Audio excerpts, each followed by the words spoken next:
전원주택 은퇴의 함정. 6개월 만에 떠나게 되는 충격적 이유.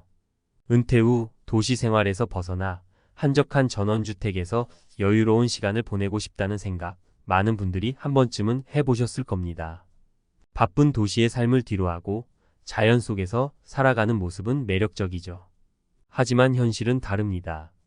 많은 은퇴자들이 전원 생활을 꿈꾸며 도시의 집을 팔고 전원주택으로 이사 가지만 그중 상당수가 6개월 안에 다시 도시로 돌아옵니다. 도대체 무엇이 그들을 다시 도시로 돌아오게 하는 걸까요? 오늘은 그 충격적 이유들을 함께 살펴보고 실제 사례를 통해 전원 생활에 대한 현실적인 조언을 드리고자 합니다. 1. 과소평가된 전원 생활의 고단함. 전원주택에서의 생활은 자연과 가까워진다는 장점이 있지만 그만큼 신경 쓸 일도 많습니다. 도시에서는 쉽게 해결할 수 있는 일들이 전원에서는 훨씬 더 어렵고 시간이 많이 걸리죠. 제 친구인 김 씨의 사례를 이야기해 볼게요. 그는 은퇴 후 도시의 아파트를 팔고 충청도에 있는 한적한 시골로 이사했습니다. 처음엔 맑은 공기와 조용한 생활에 만족했지만 곧 고된 일상에 지치기 시작했습니다. 집 앞마당을 관리하고 자잘한 수리를 하다 보니 시간이 훌쩍 지나버리는 겁니다. 도시에서는 관리비를 내면 해결되던 일이 전원주택에서는 전부 자신의 몫이 된 것이죠. 또한 전원 생활은 일상적인 편의시설이 멀리 떨어져 있다는 불편함도 있습니다. 김 씨는 마트나 병원을 가기 위해 차로 1시간을 가야 하는 일이 반복되면서 스트레스를 받았고 결국 6개월도 안 되어 다시 도시로 돌아가게 되었습니다. 2. 외로움과 사회적 고립. 은퇴 후 새로운 사회적 관계를 만드는 것은 쉽지 않은 일입니다. 도시에서는 이웃이나 친구들과 가까이 지내면서 외로움을 덜 수 있지만 전원주택에서는 이웃과 멀리 떨어져 있는 경우가 많아 외로움이 더욱 깊어집니다. 한 전원생활 커뮤니티에서 만난 60대 여성 박 씨는 서울에서 전원주택으로 이사간 후 처음 몇 달은 여유로운 생활을 즐겼습니다. 하지만 곧 사람들과의 접촉이 줄어들면서 우울감을 느끼기 시작했습니다. 이웃은 몇 킬로미터나 떨어져 있어 자주 볼 수 없었고 친구들이나 가족들이 방문하기에도 전원주택은 너무 멀리 떨어져 있었습니다. 박 씨는 가끔은 이런 고립감이 너무 심해서 마음이 무거워졌어요. 가족들이 방문할 때는 즐거웠지만 그 후엔 다시 혼자 있는 시간이 길어지면서 외로움이 더욱 커졌죠. 라고 말했습니다. 결국 박 씨도 이 고립감을 이기지 못하고 도시로 돌아가게 되었습니다. 전원 생활은 자연 속에서 혼자 시간을 보내는 것을 좋아하는 사람들에게는 좋을 수 있지만 사회적 연결망이 중요한 사람들에게는 큰 어려움으로 다가옵니다. 3. 건강 문제와 의료 접근성. 나이가 들수록 건강 문제가 발생할 가능성이 높아집니다. 전원 생활의 또 다른 현실적인 문제는 바로 의료시설의 접근성입니다. 도시에서는 병원이나 약국에 금방 갈 수 있지만 전원주택에서는 가까운 병원이 차로 1시간 이상 걸리는 경우가 많습니다. 실제로 65세 은퇴자인 이 씨는 전원주택에서 생활하면서 건강 문제로 큰 어려움을 겪었습니다. 그는 은퇴 후 고혈압 약을 꾸준히 먹어야 했지만 가까운 병원이 멀리 있어 정기적인 검진을 받기가 힘들었고 그로 인해 건강 상태가 나빠졌습니다. 어느 날 갑작스러운 가슴 통증을 느낀 그는 응급 상황이 발생했음에도 불구하고 병원까지 가는데 걸리는 시간이 너무 길어 응급차를 불러야 했습니다. 이 사건 이후 그는 전원 생활의 불편함을 절실히 깨닫고 결국 다시 도시로 돌아가게 되었습니다. 건강 문제가 생기면 이런 생활이 얼마나 불편한지 바로 알게 됩니다. 그때는 정말 무섭고 불안했어요. 이 씨는 이렇게 말했습니다. 전원 생활은 건강이 좋은 상태에서는 매력적일 수 있지만 건강 문제가 발생하면 상황은 완전히 달라집니다. 전원주택 선택에 신중함이 필요한 이유. 전원주택 생활을 선택하기 전에 충분한 고민과 준비가 필요합니다. 많은 은퇴자들이 전원 생활에 대한 로망만 가지고 결정을 내리지만 실제 생활은 생각보다 훨씬 고되고 외로울 수 있습니다.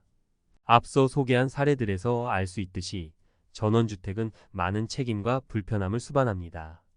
건강 문제, 사회적 고립, 일상적인 생활의 불편함 등을 고려하지 않으면 전원 생활이 오히려 스트레스가 될 수 있습니다. 은퇴 후 삶에서 중요한 것은 무엇보다도 행복하고 만족스러운 생활을 지속할 수 있는 환경을 찾는 것입니다. 전원 생활이 모든 사람에게 맞는 것은 아닙니다. 자연 속에서의 삶을 꿈꾸는 것은 좋지만 그 꿈을 이루기 전에 현실적인 문제들을 충분히 생각해 보시길 바랍니다. 전원주택을 선택하기 전 그곳에서의 생활이 정말로 자신에게 맞는지 철저하게 검토하는 것이 중요합니다. 궁극적으로 전원생활의 현실을 받아들이고 충분한 준비를 한 사람만이 오랫동안 행복하게 전원생활을 즐길 수 있을 것입니다. 전원생활의 꿈, 그리고 현실 은퇴 후 전원주택에서 성공적으로 정착하기 위한 3가지 조건. 앞서 전원주택 은퇴의 함정과 실패 사례들을 다뤘다면 이번에는 전원생활을 성공적으로 꾸려나가기 위해 고려해야 할 중요한 요소들에 대해 전문가 칼럼 형식으로 다뤄보려 합니다. 많은 분들이 은퇴 후 한적한 전원주택을 꿈꾸지만 이 꿈을 현실로 만드는 데는 철저한 준비와 현실적인 계획이 필요합니다. 이번 칼럼에서는 은퇴 후 전원주택에서 성공적으로 정착하기 위한 3가지 핵심 조건을 구체적인 사례와 함께 이야기해 드리겠습니다. 1. 전원생활에 맞는 체력과 건강관리. 전원생활을 하려면 몸과 마음의 건강이 가장 기본적입니다. 전원주택에서의 생활은 자연과 가깝게 지내며 평화로운 시간을 보내는 것 같지만 실제로는 많은 체력과 신체적 노력이 필요합니다. 도시에서 자동으로 해결되던 일들이 전원에서는 직접 해결해야 하는 경우가 많습니다. 잔디를 깎고 정원을 가꾸고 겨울에는 난방을 위한 나무 장작을 준비하는 것까지 대부분의 일이 손수해야 할 일들입니다. 그러니 기본적인 체력과 건강이 뒷받침되지 않으면 오히려 스트레스를 받을 수 있습니다. 65세인 최 씨의 사례를 들어볼까요? 그는 은퇴 후 강원도의 작은 마을로 이사를 갔습니다. 처음에는 여유롭고 한가한 생활을 기대했지만 체력적으로 버거운 일들이 쌓이면서 점점 지치기 시작했습니다. 그는 아침에 일어나 정원에 물을 주고 집 주변을 청소하다 보면 하루가 금방 가버려요. 이렇게 많은 일을 해야 할 줄은 몰랐죠. 라고 했습니다. 더구나 건강 문제로 인해 허리가 아프기 시작하자 이 생활은 더 힘들어졌습니다. 따라서 전원 생활을 꿈꾼다면 지금 자신의 체력과 건강 상태를 철저히 점검해 보는 것이 중요합니다. 적절한 운동과 건강 관리가 동반되어야만 장기적으로 전원주택 생활을 유지할 수 있습니다. 정기적으로 병원을 방문해야 하거나 체력적으로 부담스러운 일을 감당할 수 없을 때는 전원생활이 오히려 건강에 해로울 수 있습니다. 2. 철저한 계획과 재정적 준비. 전원생활은 단순히 집만 옮기면 되는 것이 아닙니다. 경제적인 준비도 필수입니다. 많은 분들이 전원주택이 도시 아파트보다 저렴할 것이라고 생각하지만 실제로는 초기 비용 외에도 다양한 유지 비용이 발생할 수 있습니다.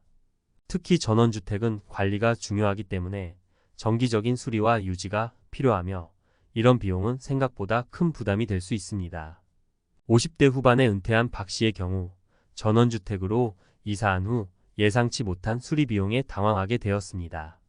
그는 집을 구매할 때 외관만 보고 결정을 내렸지만 막상 살다 보니 지붕에서 물이 새고 난방 문제가 발생해 큰 비용을 들여 수리해야 했습니다. 도시에 살 땐 관리비만 내면 됐는데 여기선 내가 다 알아서 해야 하더라고요. 예상치 못한 돈이 들어가는 일이 너무 많았어요. 라고 말했습니다. 따라서 전원생활을 선택하기 전 충분한 재정적 준비가 필요합니다. 집을 구매할 때 전문가의 도움을 받아 철저하게 점검하는 것이 중요하며 예기치 않은 수리 비용이나 생활비를 고려한 예산을 마련하는 것이 필요합니다.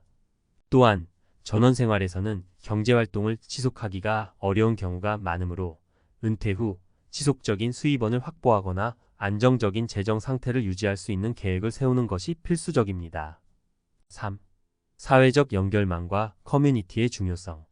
전원주택에서의 생활은 도시의 바쁜 일상과는 달리 한적하고 조용한 것이 특징입니다. 이런 점은 매력적일 수 있지만 동시에 외로움과 고립을 느끼기 쉬운 환경이기도 합니다.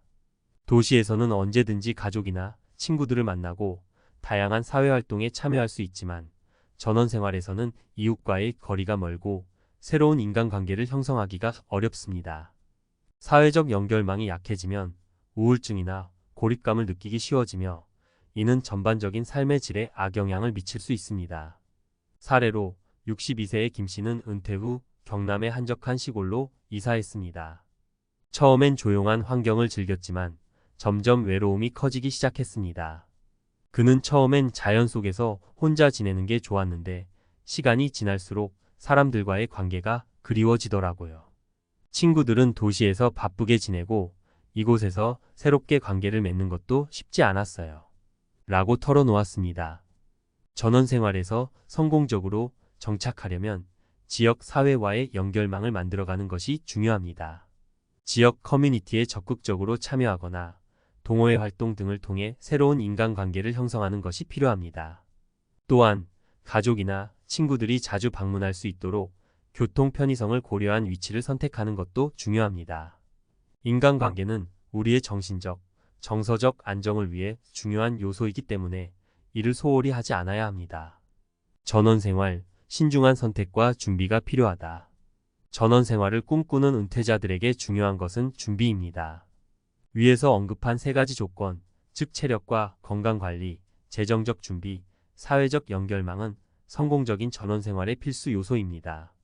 도시의 번잡함에서 벗어나 자연 속에서 여유를 즐기는 삶은 충분히 매력적일 수 있지만 현실적인 어려움들도 분명히 존재합니다.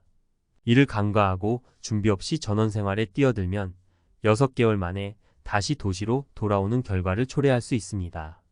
전원주택에서의 생활이 정말로 자신에게 맞는지, 그리고 그 생활을 유지할 수 있는 준비가 되었는지 스스로에게 물어보아야 합니다. 은퇴 후의 삶은 여유롭고 평화롭기를 기대하지만 그 이면에 따르는 책임과 현실적인 문제들을 해결할 수 있는 능력이 필요합니다. 전원 생활을 선택하기 전에 철저한 준비와 계획을 통해 성공적인 은퇴 후 삶을 만들어 나가시길 바랍니다.